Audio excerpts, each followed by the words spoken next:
Hey guys and girls, welcome back. Board now, back with Rachel McDonald, and today we're going to talk about the recent and new Jordan Peele film. It is called Nope. Rachel has been mixed on his film. You really like Get Out, didn't you? But you Yeah. weren't so keen us. On us, no. Yeah. Okay. So I mean, those are films we might do in the future as well. But I really like both of his films. Obviously, both of his previous films, and obviously he's done a little bit of TV more as like a producer, and sort of mixed results really. Because I mean, I know the new Twilight Zone is meant to be terrible. Yeah, it's not great. Yeah, how much of that is his fault, I'm not sure, but I know that's something.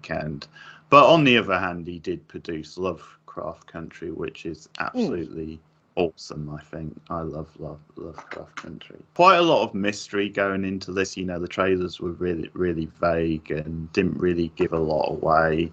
So the basic story is that it's set on a ranch, and you've got these two siblings. You've got sort of Peel regular Daniel Kaluuya, who plays OJ, Emerald.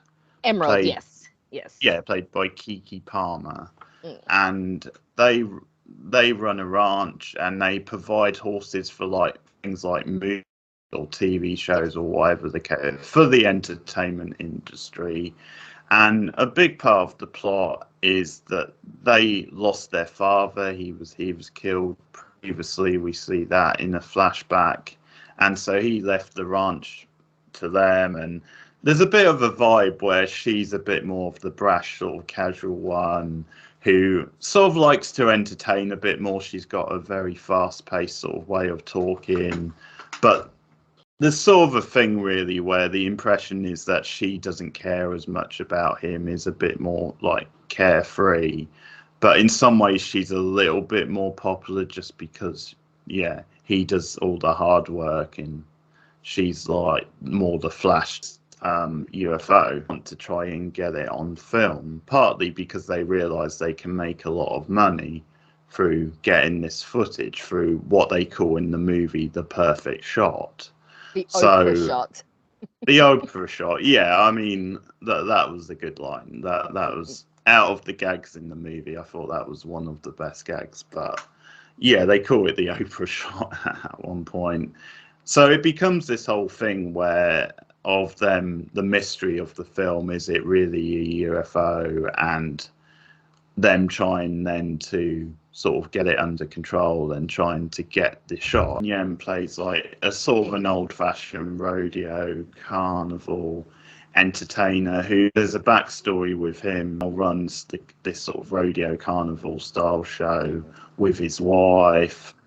And so there's that's sort of a subplot which then intersects with the main plot because they come into contact with the two siblings, and yeah, they get sort of sucked into the UFO style plot as well.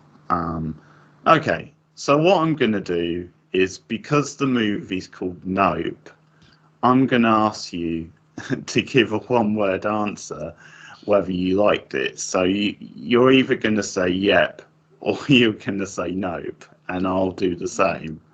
And then we can obviously expand. Mm-hmm. So, Rachel, no, hang on. Let me ask the question.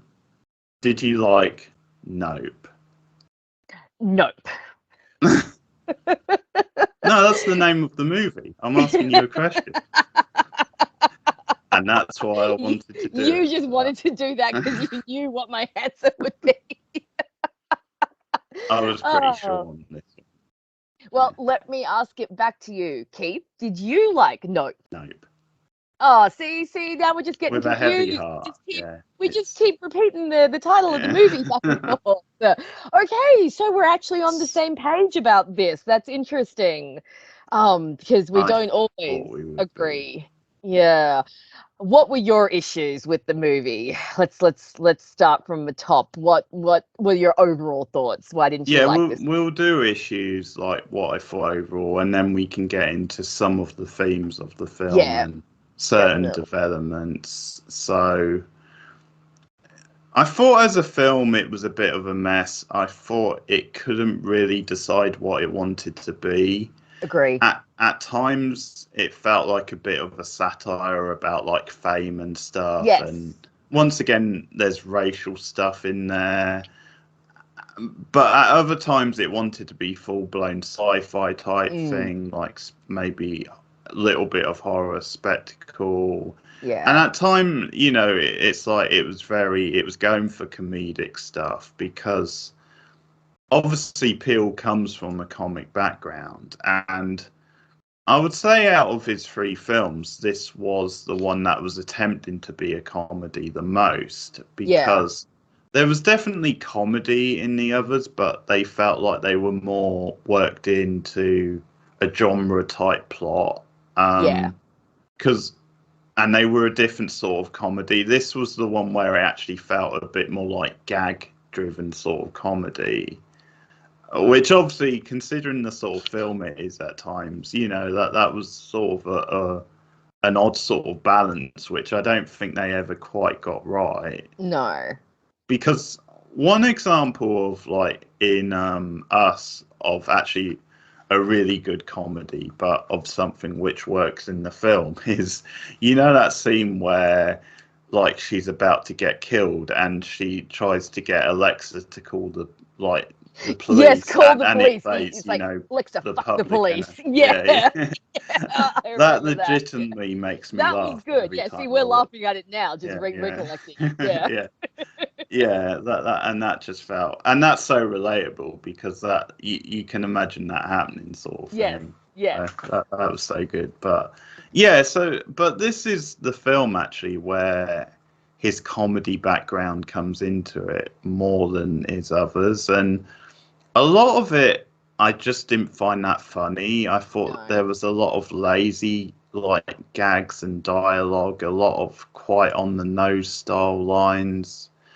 Because I like Keke Palmer. I think she's got a lot of charisma, but it felt like those scenes could have been, like, edited, where it's almost like she was given a bit too much time to, like, keep doing these sort of wisecracks. And also, like, you have this character of Angel, who's like the sort of tech guy in the store, who ends up helping them, and you get the impression he's got a little bit of a thing for Emerald, but humor with him, which I didn't really feel land. I understand. He felt like he was put in as a character to kind of, like, laugh at and be like the goofy kind of sidekick or something, but it didn't really work, because I didn't think the actor was very good, or didn't really bring the comedic style. At least that was what I found with him. What about you? The character itself was okay. Like, I think he grew over the film, but yeah, like, at first I wasn't really sure where he was coming from, and there's just stuff in this movie that could have been chopped all together, and because like, it's got, you know, the one who plays his co-worker, that the girl, the dark that we just see briefly in the store. Well, yeah, that actress out of Euphoria, and I knew she was going to be in this, but yeah, she's hardly in it. But, like, their scenes, I mean, they could have been chopped up and just gone from the film. They didn't really add anything, and so there's quite a lot of padding in the movie, and I just feel, because I know you've had this with Us, like, where you felt it was trying a bit too hard and just being sort of elevated style horror. Yeah. Well, that's what I feel about this. I think there was too much going on in this film. It tried to do too much. As I said, it couldn't make up its mind. What's funny is I actually thought the Stephen Yen plot was the more interesting plot, yet that was the one they spent less time with. So, and I never thought they really brought those plots together in a satisfying way. No, they really didn't. I agree. It just felt like they were two parallel stories that ran next to each other but never properly intersected. And it almost felt like, why bother having this? And I agree with you. I agree that his story and his backstory was the most interesting part, and probably the part that I found the most effective in terms of scares, because I don't know if this film was the monkey. Yeah, the monkey. Oh my God, we will talk Very about the monkey later. scene. Very disturbing. Yeah.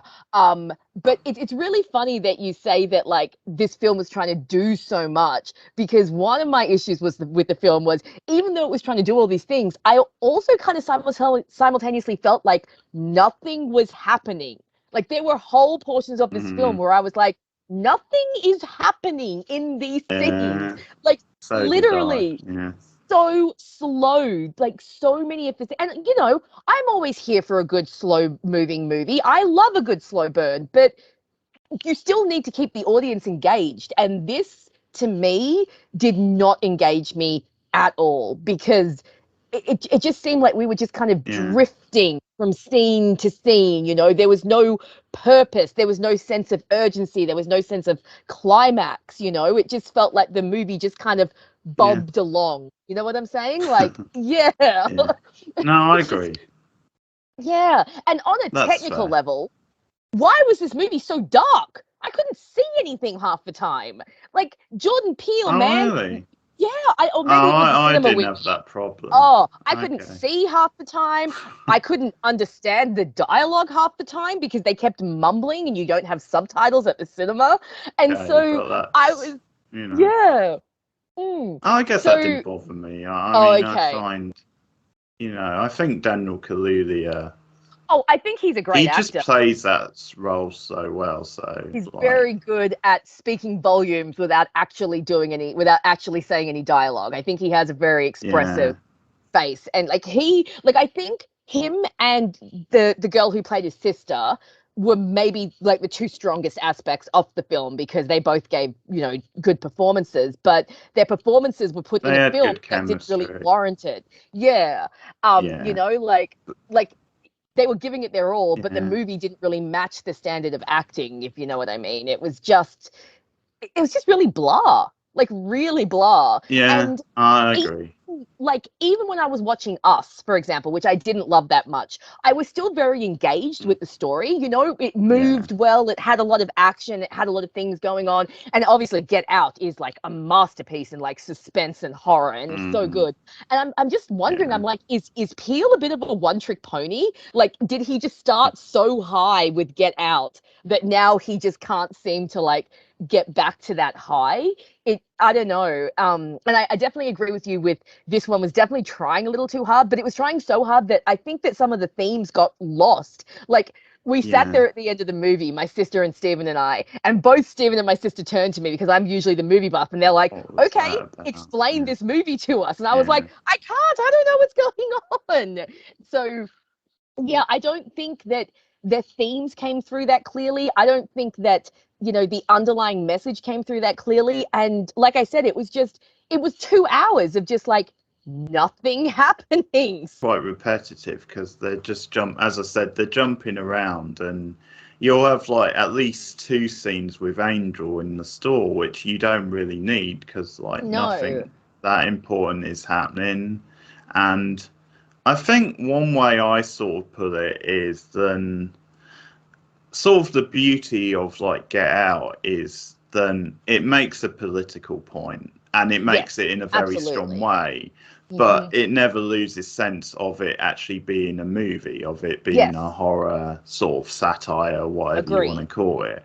It makes that point in a direct way which the audience can understand, but it still works as a movie. And that's the key of being a movie. You can have messaging and themes, but you can't really break the drama to sort of do it. And and see, I sort of feel with Us, I find Us very engaging, because it's very stylish, it's very suspenseful, you've got good performances. And there's certain themes you could read into it. I don't know if maybe it's as theme heavy as Get Out, but there's certain themes you could read into that movie. But once again, as I said, like the drama of the movie itself is never really broken. But with this, I did feel that for the first time in a Peele movie. I felt like either the film was unclear about these themes, but it was trying to do them, or it was more like the themes were just hitting you over the head a little bit, and like some of the stuff just isn't that original or interesting, you know, because like some of the stuff about isolation or to do with, because once again they're sort of linking the idea of like UFOs to like communication and to isolate, and I think they're linking like the racial point almost, because they're linking the point of kind of people of color over history. I think the big point the film is making is people of color or people who are seen as others being put up as spectacle by white people. You know, because you have that with the Stephen Yen character as well, and you could almost go as far as to maybe say, you know, the monkey was a little bit like that, treated like that as well. But my problem is, I just think those themes have been done to death anyway, and I don't really think Peele added a lot new to that stuff. No. And there was another theme, I think, that was supposed to be commenting on like working with wild animals, or working with animals that you can't tame, because, you know, obviously there is still to this day, you know, a lot of discussion about, you know, I mean, captive tigers, captive orcas, things like that, like these animals that are predators and we keep in like cages. I mean, you know, obviously a few years ago we had the success of like Tiger King and all of that, and so you know, you have the parallel between the chimpanzee and then, you know, Stephen Yeun's character later on trying to use the alien in the same way, and obviously showing that these animals will always rise up and attack you. But again, like you said, these are themes that have been done before, that have been done better, that we've seen again. And you're right, like Peele, like there was nothing new in this commentary. There was nothing that we haven't already seen before. There was nothing that I haven't seen in documentaries before. Like just a few years ago, they released a documentary called Blackfish, which was all about orcas in captivity, which made very similar points, you know, about how they will turn around and attack you. I mean, the chimpanzee scene, if we segue into that, I do have to say that was extremely effective. You know, so Stephen Yeun's character has that whole background of being a child star and working with a chimpanzee, and of course one day the chimpanzee gets spooked and goes on a rampage. And I will say that that scene, that flashback, was like the one time in the film that I got genuinely distressed, because I have a bit of a fear of like wild animals going crazy, especially monkeys and chimpanzees. I don't know if you've heard of Travis the chimp, but I think this must have been loosely based on him. So Travis the chimp was a chimpanzee who was owned as a pet, and was fed like drugs and alcohol and stuff like that. Like he was kept by a loving family, but they definitely treated him the way you should not treat a wild animal. And one day he attacked his owner's friend, and he attacked her so severely. She's alive, but she doesn't exactly have a face anymore. And I think that that woman in the crowd, I think she's supposed to be based on her.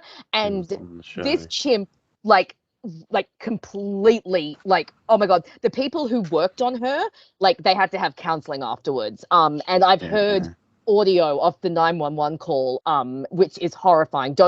People, if you're tempted to, don't ever Google Travis the chimp. You will have nightmares for weeks. Just don't do it. I made the mistake of doing it. Don't do it. But I think that this attack was based maybe loosely on that story. And I found just the visual of like the chimpanzee, like beating the people, like even though you didn't see the full extent, like you saw enough, and the screams and the blood, like, yeah, that scene really got to me. But the thing is, it was such a throwaway scene. Like it didn't really connect 100% with the rest of the film. You know, like you could see what they were trying to do and how they were trying to make that connection, but it just didn't work. So I think the chimp stuff ended up, for me, just kind of sticking out like a sore thumb, you know, like it was part of the movie that just didn't feel like it really belonged with the rest of the movie, at least for me. What about you? Yeah, I think you're pretty much spot on. It's obviously, I agree, it's an effective scene, and it's partly so affected because it's from the point of view of the kid throughout, so Yes. he's watching it Yes. unfold and Absolutely. through those young eyes, so that makes it even more scary. And obviously it makes the point at the end where like he actually connects with the chimpanzee. Yes, he reaches out to do the fist bump, and he's just about to do it, and then boom goes the chimp. Terrible. But I mean, obviously there are other good scenes as well, but I would say that is the best scene in the movie for me, the most effective. And but I just thought, because as I said, with a lot of like the humor in this and I just think a lot of like the gags or references to like movies and entertainment was just really lazy. I mean, at one point they randomly mentioned the Scorpion King, and then he's got a Scorpion King hoodie because like apparently they use like horses for that. But I just thought this isn't really that clever, like these sort of references and humor. And I also I think it's a bit of a pet peeve, but it might be just one of these examples of Peele trying to be a bit too fancy. The chapter headings really annoyed me. Yeah, I didn't Different like that either. characters. And I didn't think that they did anything for the movie at all. With it. Yeah. So I think that's him being a bit too sort of artsy fartsy. You know, I mean that didn't really add anything to the movie.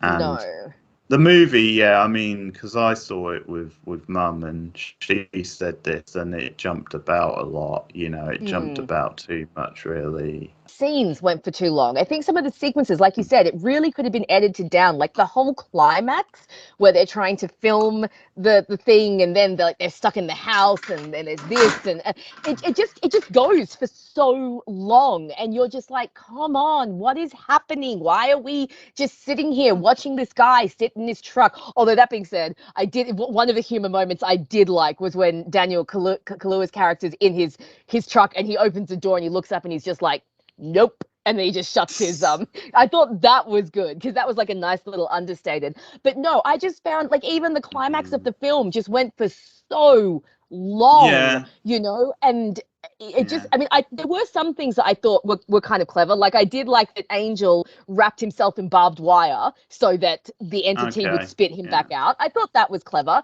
And the way that, Emerald eventually took down the alien and got her footage. But I mean, by the time she got to the ranch, I was just ready for the movie to end, you know? It was like, oh my God, we're done already. Yeah, it's almost like they had this script and they had a starting script and they just left pretty much everything in, or a lot of it. Because it's like that whole thing with the reporter on the motorbike. I mean, that whole thing could have been cut. I mean, I think that was there to kind of hammer home that, like, fame is bad, like you shouldn't be chasing fame, you shouldn't be, but it just felt so random, and it really, like you said, it didn't really add anything. Because it's at a point where they should be cranking up the tension. Are they gonna get this shot in time? And the idea with like the sort of wind things to like try and pretend that they're people. Those things, I hate those things. I hate them when I see them in town. I hate them when I see them on the screen. They're so creepy. I only ever see them in like movies or TV. I've never actually really? seen. We have two literally just down the road at the local car dealership. Really? I hate them. Yeah. Oh yeah, they use them in places like those, don't they? Yeah, that's fun. But so I like that. I like the visual of that. Them trying to like trick it, sort of thing. But but no, I agree with you. It was just too overstuffed, the end sequence, and it just went on for too long.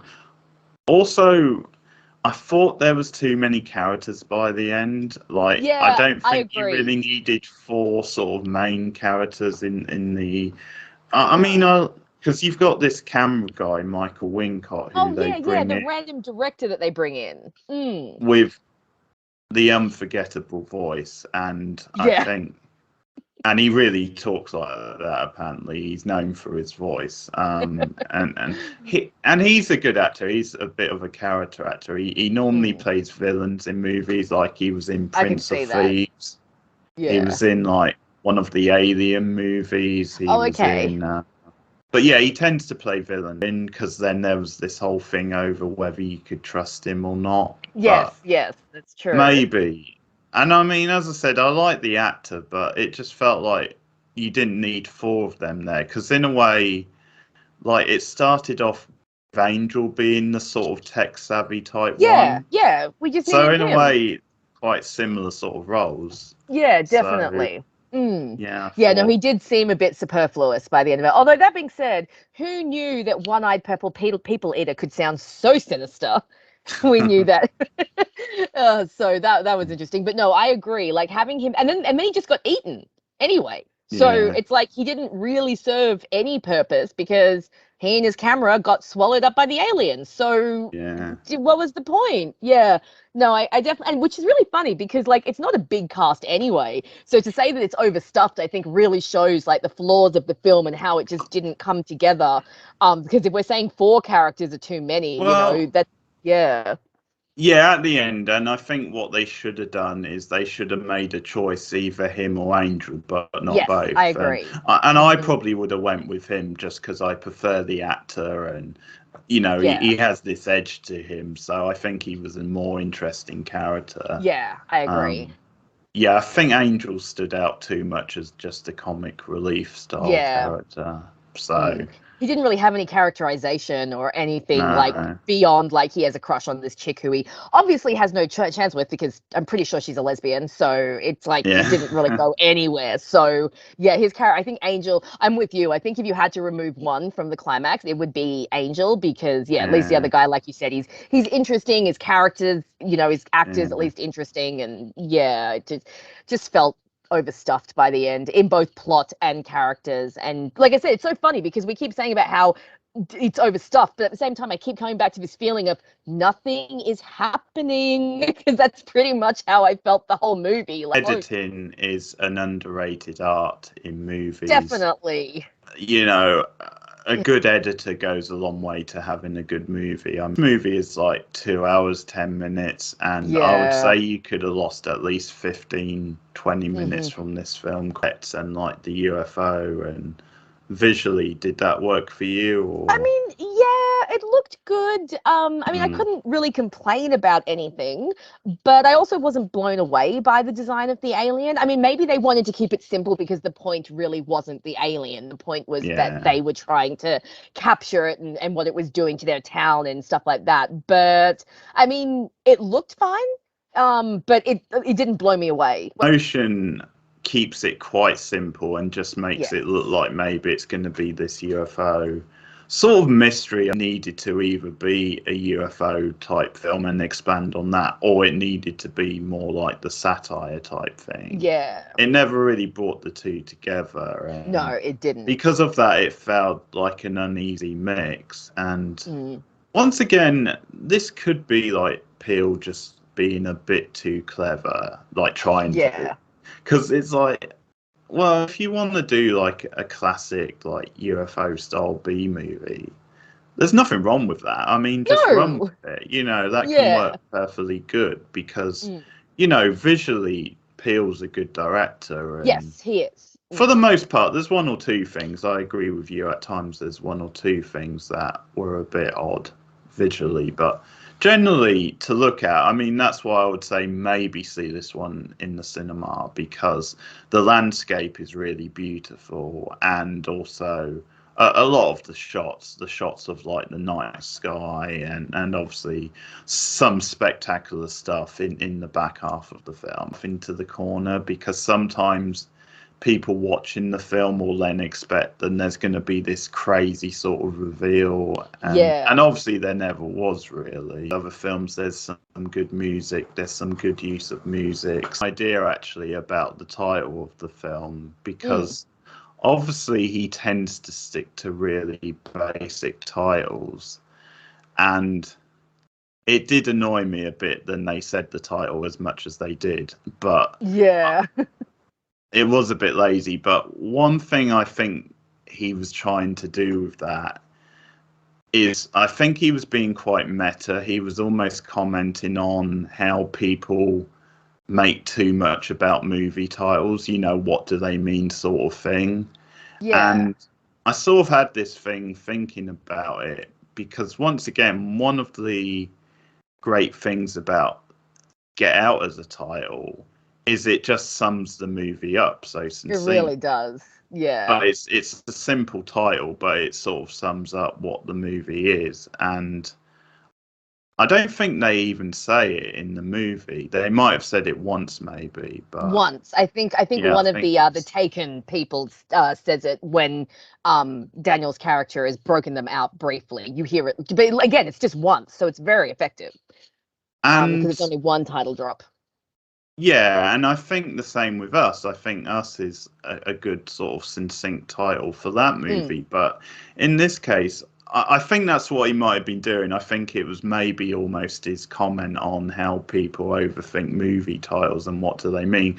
Because obviously in this case, it was only really called No because characters kept saying no, like no. Yeah. So it was like a thing, no, I'm not doing this. But it obviously didn't really have anything to do with the actual theme of the film. So I don't know, that it might be me overthinking it, but I hear you. That might have been what he was trying to do. It was really in the middle when it came to Peele. It was like, I've loved one of his works, I've not liked one of his works. Yeah. This could really go either way. But I have to say this was quite a disappointment. Like, I wasn't expecting it to be this disappointing, and I just keep coming back to the boring factor. Like, we've talked about this before, but one of the worst things a film can be is boring. I mean, even if a bad film is bad, it can still be interesting or engaging or whatever. But this film was just dull. My sister fell asleep. I looked over at one point, she's dozing away. I'm like, Jess, wake up. So yeah, so that goes to show you, like, just did not engage at all with this one. I was pretty bored, and I mean, this to show you, I mean, I am willing to call out a film if it's trying to be sort of artsy fartsy just for the sake of it, because I almost felt they were doing that with the whole thing with the the horse, when they made the point about the moving image, and it was about okay, so did you know then, like, originally it was an African American who rode that horse, and I just thought that was them, again, trying to be a little bit too clever. Yeah, it felt like commentary that was too obvious, as opposed to more subtle that, like, Peele's done. Yeah, so it felt a bit like they were lecturing us a bit, right? Yeah, no, it was underwhelming, this film. I think I would rewatch it, and maybe on a rewatch it will get better. I'm not sure, but at the moment, yeah, it's definitely a bit of a misstep for me. Yeah, me too. For me, easily his weakest film. Quite harsh with this one because I did find it so boring. I'm going to go with a 4 out of 10. I don't think I can give it anything higher than that. The performances were fine. Like I said, I think they were too strong for the film that they were in. A couple of the scenes were effective, but overall, I was just not engaged with this film, and I missed a lot of what it was trying to say, which, I mean, given my recent health status, my brain is a bit mushier than it usually is, so I'm not picking up on everything that I normally do, but a lot of this stuff I don't think came across clearly. I don't think the themes were well executed. I don't think the story was well executed, and I just found it so unengaging. So for me, I'm going to go with 4 out of 10. What about you? Okay, well, I'm not that low, because I think there is things in it. I think, like the direction and the acting, some good music, and then there are scenes in it. But considering I like the director and I really liked his first 2 movies, I'm just going with the middle of the road style score. So I'm going to go 5.5. So nice. Yeah, Fair enough. It was disappointing, wasn't it? Yeah. Yeah, I know this one has divided people. Might have worked against him in the end. The fact that he was so mysterious with the trailers and not giving much away. Yeah. I think that can either work really well or not. And obviously, a lot of times I do like that, because I do like not knowing that much going in. But I think this is one example where it just maybe backfired, because I think so, yeah. Because it really built the anticipation. you know, what and is then this movie gonna be? exactly, Yeah. and then we didn't really get much of a payoff. So yeah, no, I agree that the marketing maybe was a bit of a misstep. Yeah. Ah, Okay. well. Okay, so that's our review of Nope. So yeah, let us know in the comments if it's a yep or a nope from you, and what did you think of the movie? Because obviously it does have its sort of supporters. You know, I've heard a few people who like it quite a lot. So let us know your feelings. What did you think overall? Like and subscribe as always. Share us out on social media. You can also ding the bell on YouTube, which gives you notifications when I go live for a live stream or when a new video goes live. We also do, you know, similar content. We do like movies and also horror movie reviews, so franchise horror movies, and also special like video lists, top 10 lists, various things. We recently did our top 10 TV villains, which do like TV reviews from time to time. Like we're about to start Buffy the Vampire Slayer, so that's exciting. So yeah, look out for more of our stuff. So Rachel, if you want to promote your channel. Guys, you can follow my channel, Rachel McDonald, discussing video essays discussing movies and TV shows, sometimes books, usually from the early 2000s. My Tumblr and Twitter accounts are also both linked through my YouTube, and Keith usually puts a link in the description, so come and follow me everywhere. Thanks for listening, guys, and we'll be back with more movie reviews soon. See you later, guys. Bye.